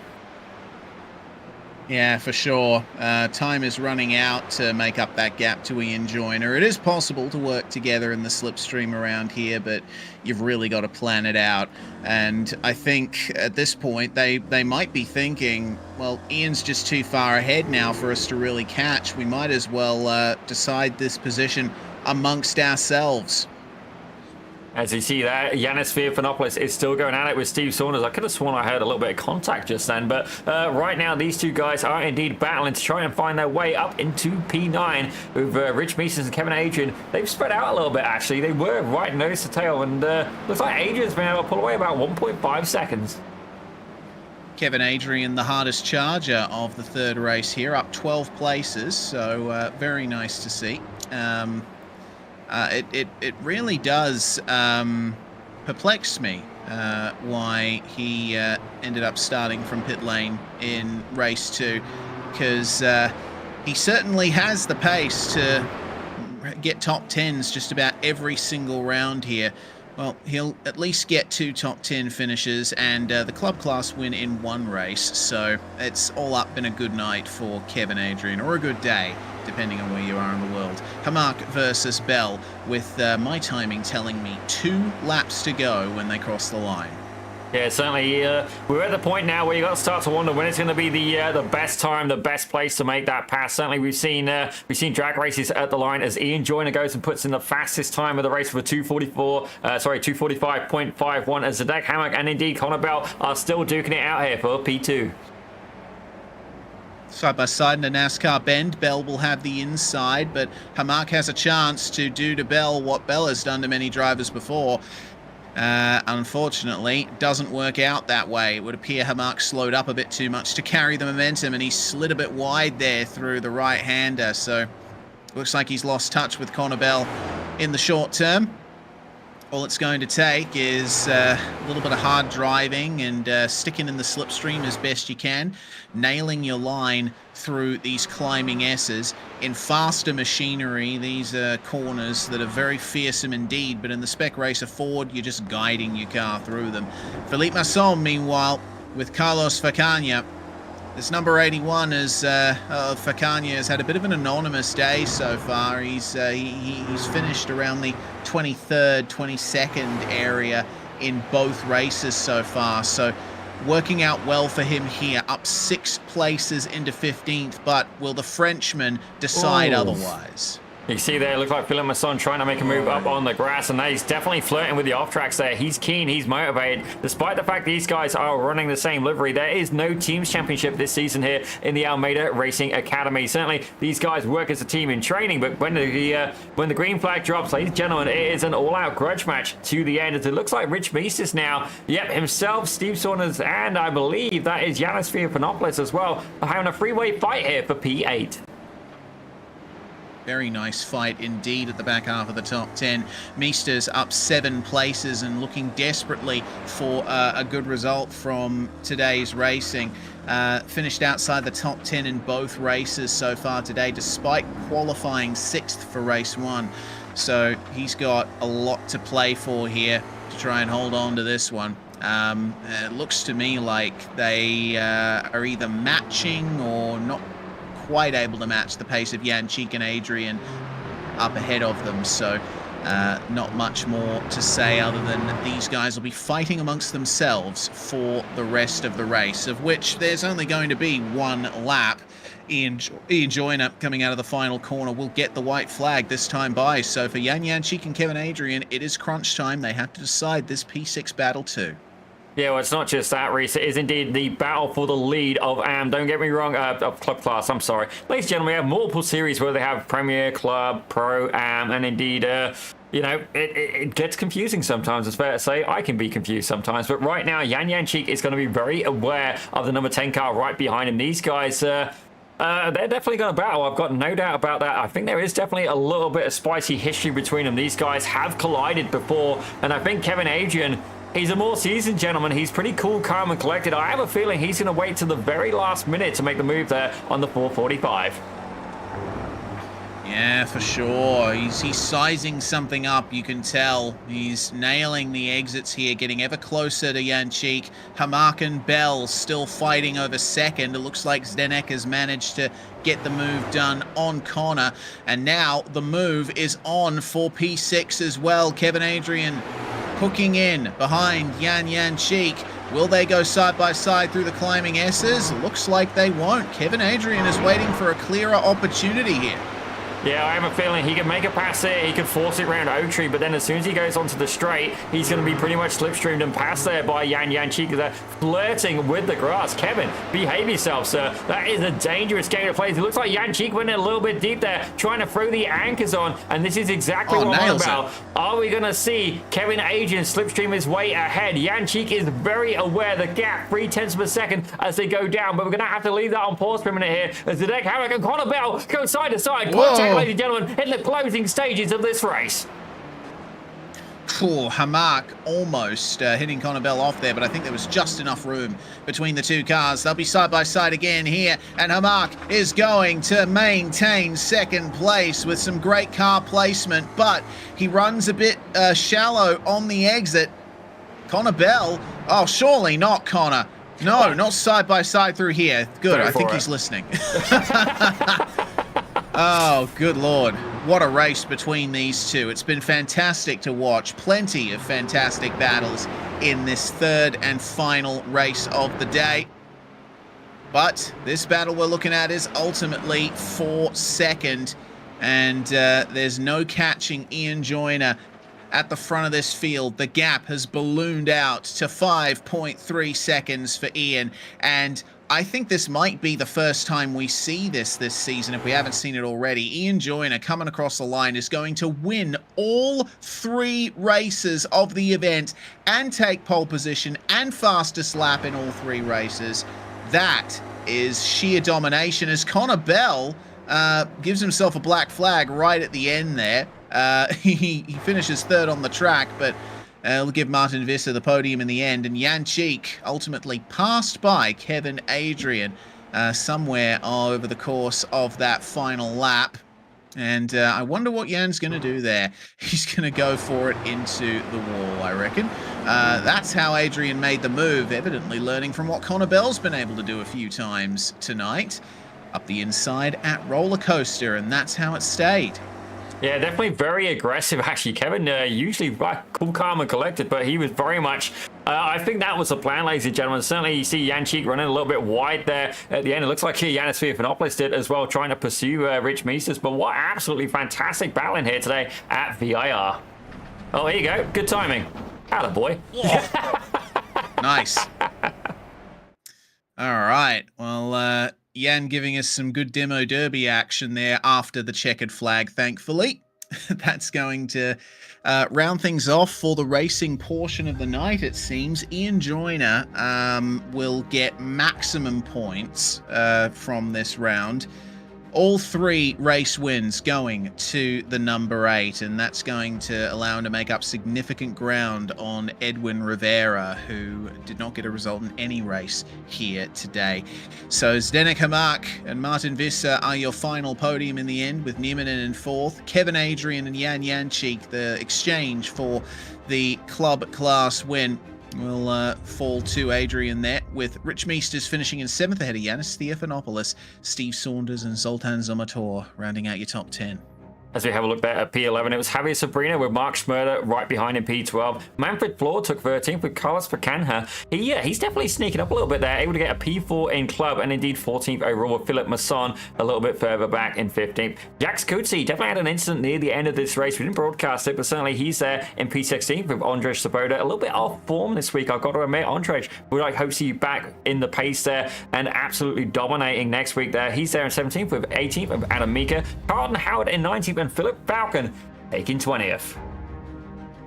Domenico Sayu was running a little bit higher in this one, but unfortunately falling by the wayside in the late stages, finishes 21st in the end.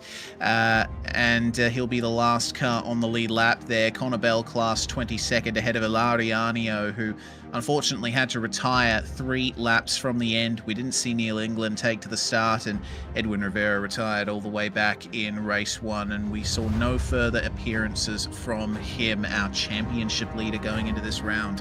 What a significant night it was for Ian Joyner, who joins us now. Congratulations, Ian. That is as close to a Grand Chelem as you can get in this particular league. Pole, win, all 3 races. You must be happy with that. Yeah, of course. Yeah, it was went really well. I anticipated it not going that well, really, just because the track's so difficult. There's a lot of draft, so many chances to get a slowdown and things go wrong. Yeah, so surprised, but yeah, obviously happy. Yeah, it's certainly going to help you out in the championship battle with Edwin Rivera, who was unable to get a result here today. You weren't entirely immune from the chaos, though. Rivera himself getting into the back of you on the way into turn 1, lap 1, race 1. And you really had a great fight with Connor Bell in race 2 as well. So you had to work for it.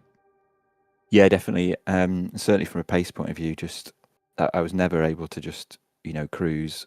I always had to keep hitting the marks. Even in race 2, Thomas put in a super fast lap just towards the end. If he'd done that more often, he'd have been in my draft as well. But again, it's really treacherous because especially in the centre section, you're fractions away from a slowdown, which puts you, that 1 or 2 second margin you've got is suddenly gone if you hit that. So yeah, it was a tricky track at the best of times, but with that centre section, yeah, it's exceptionally difficult. I think it's probably fortunate in most of the races I got a little gap early on. That certainly helped. Also with Connor as well, he got a slow down, or that would have definitely been, a more difficult finish of the race. Yeah, certainly. This was a brutal round, but you rose above it all, Ian. Maximum points from today, and that'll set you up well going into the remaining rounds of the season. Congratulations again. Thanks for joining us. Thanks. Well, that's Ian Joyner there, and Zippy, I understand you've had a chance to catch up with our club winner, Kevin Adrian. Well, I've got to say, Kevin, what an absolute belter of a result for you today. Don't get me wrong, I know that you're a quick driver, I know that you're a capable driver, but two club class podiums, not just that, 2 club class wins. But we got to ask, what happened to you at the start of race 2? It was so bad because in the end of the first race, I was getting the slideshow, getting 20 FPS. So I thought, as soon as I finish, I'm going to reset everything.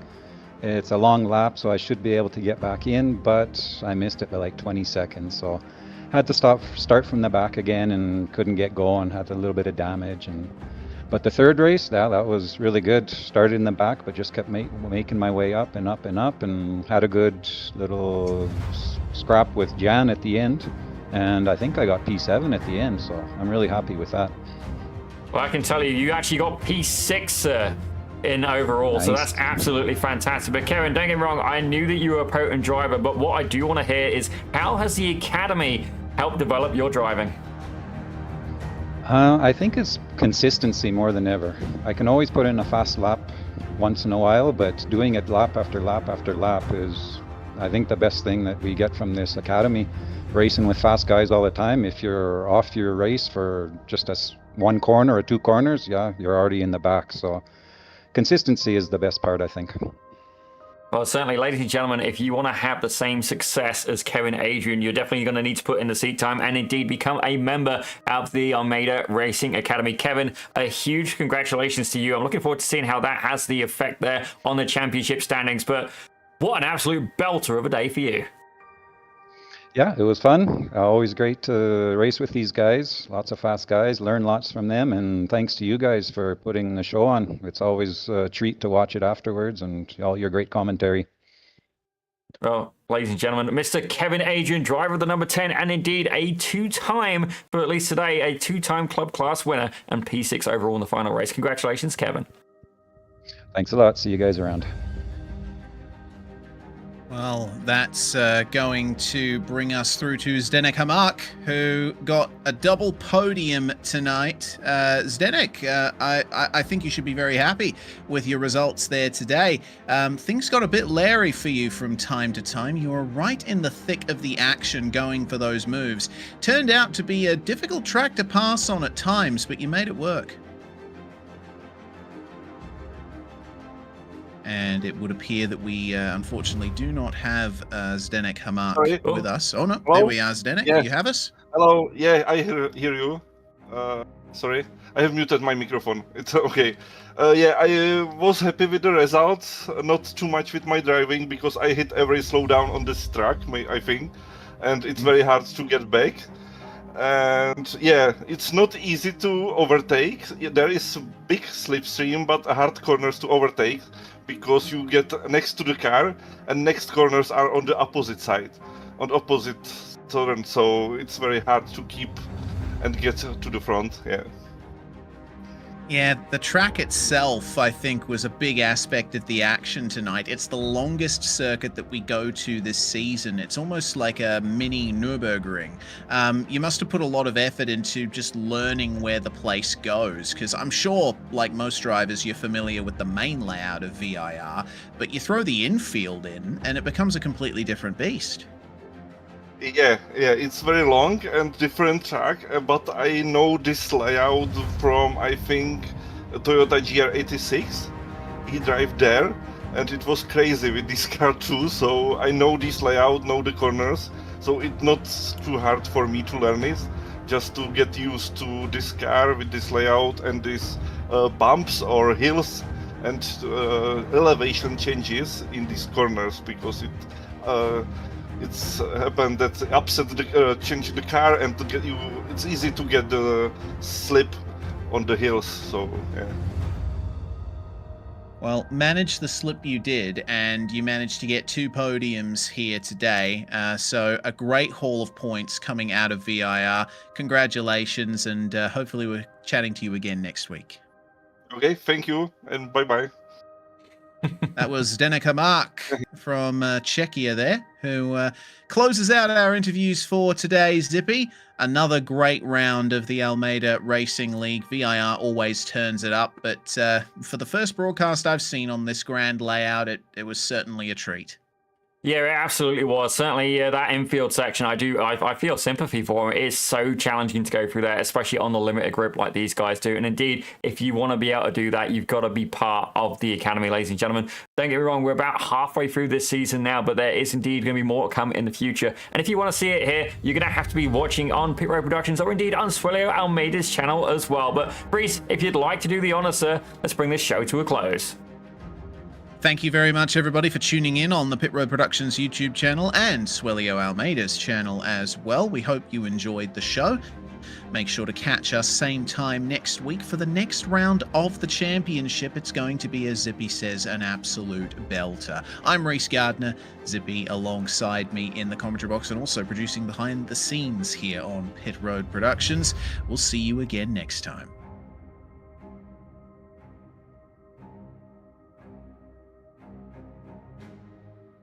If you're a racing driver and you want to reach an advanced level, there's a faster and easier way to become competitive. I've gone from this to this in 5 years. Now, we've created the perfect free driver development guide to help you understand the right order of racing skills to develop if you want to become a competitive driver as quickly as possible. This guide was made after 3,000 hours of combined high-level coaching.